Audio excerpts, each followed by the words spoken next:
Hi, and welcome to the Ask Dr. Angela show with everyone's favorite OBGYN, Dr. Angela Jones. Have you ever been just too embarrassed or shy to ask your own doctor a question about your, private stuff? Well, you have come to the right place to get straight answers. Feel free to ask Dr. Angela anything women's health related.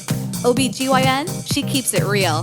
Pregnancy, she knows what you're expecting. Whole body health? Just ask. Dr. Angela has you covered, girl. And now here is Dr. Angela.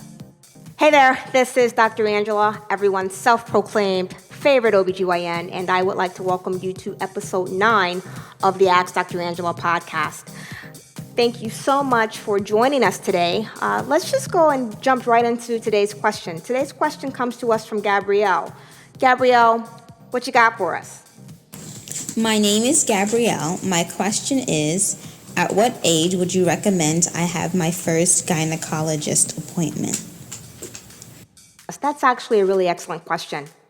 First of all, let me start by saying that I do recognize that a visit to the OBGYN's office ranks right up there with the dentist regarding, doctor's visits that patients least look forward to. I know for me personally, I hate going to the dentist. And, certainly being an OBGYN, I would take a visit to my office over a dentist's office any day. Specifically regarding your question, generally speaking, we do recommend that young ladies come into the office between the ages of 13 and 15, and that's just more or less for a meet and greet. It's an opportunity for young patients to transition from the care of a pediatrician over to an OBGYN's care. That visit typically is just an overview, and that's just going to be me as the OBGYN talking to the young patient about her general medical history, any surgical history, family history, social history. The social history is probably the piece of the history that I focus on primarily in my young patients. I like to get to know what extracurricular activities they're involved in, what their goals and aspirations are, if they're sexually active, what kind of crowd they're hanging out with. We also go over the obvious things, menstrual history, safe sex if they do happen to be sexually active. Probably the biggest sigh of relief comes when patients find out that there typically is no exam at this initial OBGYN visit. I find that most patients are really traumatized or nervous about that first exam. And again, generally speaking, the first visits to the OBGYN don't require a pelvic exam at all unless there's a reason for a pelvic exam, i.e., abnormal discharge, pelvic pain. You all know what I'm talking about. Having said that, things like pap smears don't start until the age of 21. Those are just ACOG's guidelines. However, in people that are under the age of 21 that are sexually active, ACOG or the American College of OBGYN does recommend screening for gonorrhea and chlamydia prior to that. So anyone that's 21 and under that's sexually active, the recommendation again is to get screened for gonorrhea and chlamydia, and that screening will carry on through the age of 25. And I always tell my patients that's nothing personal against you, but it's just the guidelines.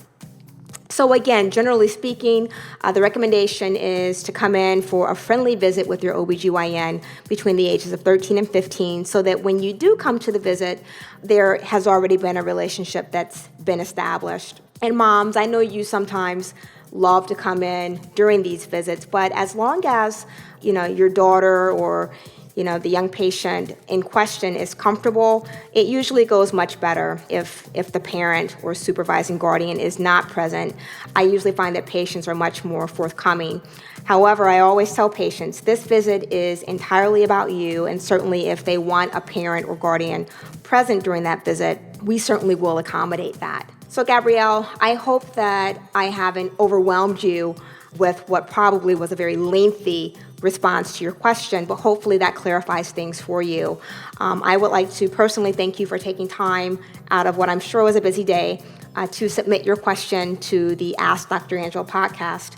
For those of you who would like to have a question featured in the podcast, please go to Ask Dr. Angela. That's www.askdrangela.com.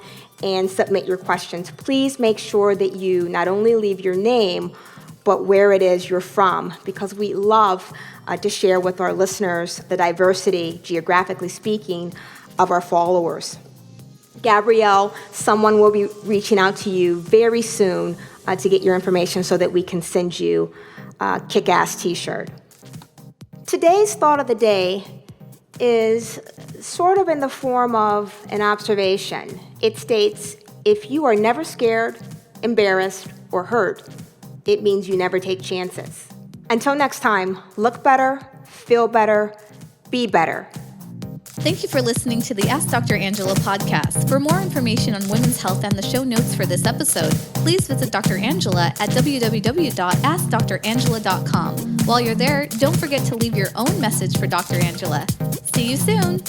All of the information provided and discussed in this podcast is for educational and informational purposes only and should not take the place of consulting a physician. This podcast is not intended to diagnose, treat, or cure any diseases or illnesses and does not and should not replace treatment for a medical professional.